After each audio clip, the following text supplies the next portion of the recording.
लड़की तू है बड़ी बुम्बा है जो इरादे बता दूं तुमको शर्माई। चाहत यही है कि इस कदर प्यार दूं।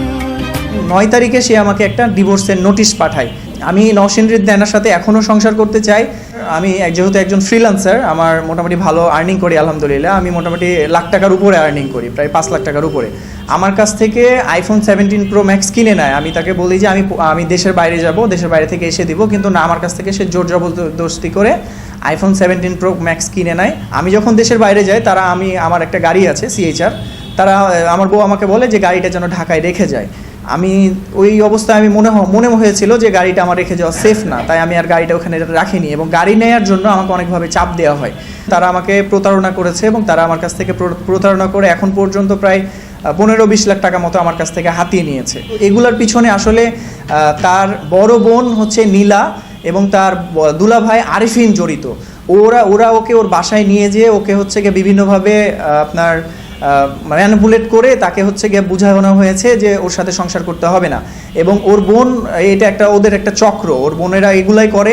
তার বড় বোন আমাকে বলে যে তুমি যেহেতু হচ্ছে আমার বোনকে বিয়ে করেছো, তাহলে আমাকে 20 ভরি স্বর্ণ আমার বোনকে দিতে হবে। নতুন সোফা সোয়ান গ্রুপের একটি পণ্য। তারা এটা দাবি করে, আর এটা যখন দাবি করে এবং এটাও দাবি করে যে তাদেরকে তার বোনকে ফ্ল্যাট কিনে দিতে হবে। তারা এইভাবে দাবি করে যে আমার বোনের সিকিউরিটি কি, সেই করে আমার কাছ থেকে হচ্ছে বিভিন্ন ধরনের কিন্তু টাকা পয়সা চাপ দেয় এবং আমি কিছু টাকা পয়সা তাদেরকে দিই। আর হচ্ছে গত 22 তারিখে আমার কাছ থেকে আইফোন 17 প্রো ম্যাক্স কিনে নেয়। আমি তাকে বলি যে আমি দেশের বাইরে যাব, দেশের বাইরে থেকে এসে দিব, কিন্তু না, আমার কাছ থেকে সে জোর জবরদস্তি করে আইফোন 17 প্রো ম্যাক্স কিনে নেয় এবং হচ্ছে আমি সেটা তাকে দিই। আমার কাছে রিসিপ্ট আছে এবং ওই দোকানের সব এভিডেন্স আছে। এরপরে যেটা হয়, আমি ওই দেশের বাইরে চলে যাই। দেশের বাইরে যাওয়ার পরে তার সাথে আমার সব কিছু ঠিক আছে। 27 তারিখ পর্যন্ত তার সাথে আমার সব কিছু ঠিক আছে। সে আমাকে বিভিন্ন ধরনের ভিডিও আপলোড করতে বলে তাকে উদ্দেশ্য করে। আমি সেই ভিডিওগুলো আপলোড করি, আমার ফেসবুকে ওগুলো এখনও আছে এবং সে যে মেসেঞ্জারে আমাকে বলছে, সেই মেসেঞ্জারে সে চ্যাট হিস্ট্রিগুলো আছে। এরপরে যখন 27 তারিখের পর 28 তারিখে তার সাথে আমার 2-1টা কথা কাটাকাটি হয় আর কি। সে আমাকে শর্ত দেয় যে আমি যেহেতু একজন ফ্রিল্যান্সার, আমার মোটামুটি ভালো আর্নিং করি আলহামদুলিল্লাহ। আমি মোটামুটি লাখ টাকার উপরে আর্নিং করি, প্রায় 5 লাখ টাকার উপরে। সো এই জিনিসটা তারা জানতো। এই জিনিসটা জানার কারণে তাদের উদ্দেশ্য ছিল আসলে আমার কাছ থেকে সব টাকা পয়সা হাতিয়ে নেওয়া। তো আমি যখন তার সাথে তর্ক করি, সে আমাকে বলে যে সে আমার কাছ থেকে আমার স্যালারি তাকে দিতে হবে, আমার প্রতি মাসে স্যালারি তাকে দিতে হবে। আমার কাছ থেকে সে হচ্ছে আমি কোথাও গেলে সে যদি কোথাও যায়, তাকে কোথাও আমার অনুমতি সে নিবে না এবং কখন সে আসবে না আসবে সব কিছু সে বলবে না আমাকে।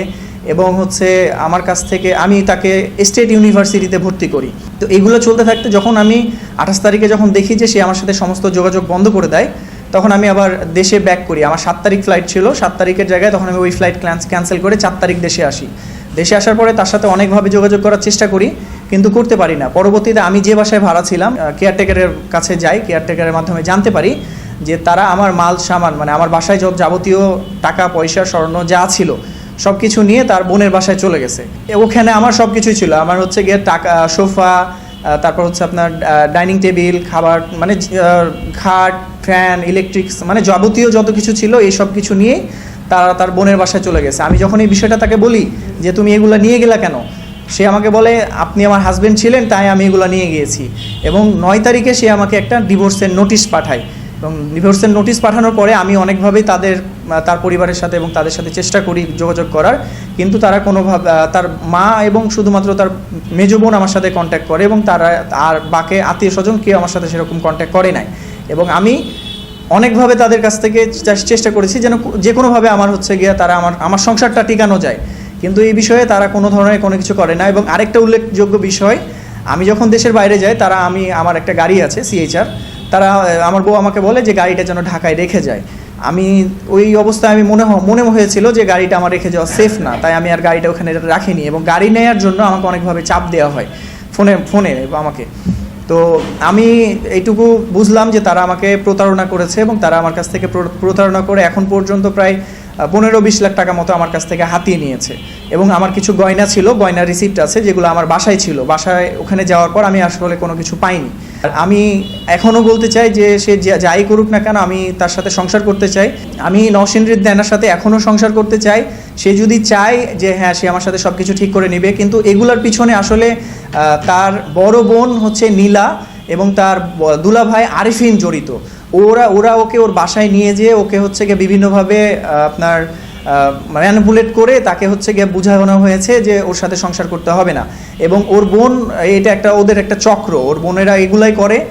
এখন আমার বউকে পেয়েছে সে, এবং এই জিনিসটা সে আমার বউয়ের সাথে করছে। এবং আমার এটা সন্দেহ যে তারা এটার একটা কোনো খারাপ উদ্দেশ্য নিয়ে এই কাজগুলো করছে। সন্দেহ যে ওর বড় বোন কোনো একটা কিছু করতেছে, ওর বড় বোন এবং বড় দুলাভাই তাকে কোনো একটা লোভ দেখিয়ে বা তাকে কোনো একটা ট্র্যাপে ফেলে এই ধরনের কাজ করছে। কারণ এই মেয়েটা এরকম ছিল না, এই মেয়েটা হচ্ছে এমন একটা ছিল, যখন বিয়ের পর আমার সাথে প্রথম যখন সংসার হয় সে আমাকে বলেছিল যে আপনি যদি 50,000 টাকাও ইনকাম করেন আমার কোনো সমস্যা নাই। সে কিন্তু আমাকে এই ধরনের কথা বলেছিল। সে আসলে সে এতটাও খারাপ মেয়ে ছিল না, তাকে খারাপ মেয়ে বানানো হচ্ছে এবং তাকে খারাপ মেয়ে বানাচ্ছে তার বড় বোন নীলা এবং আরফিন।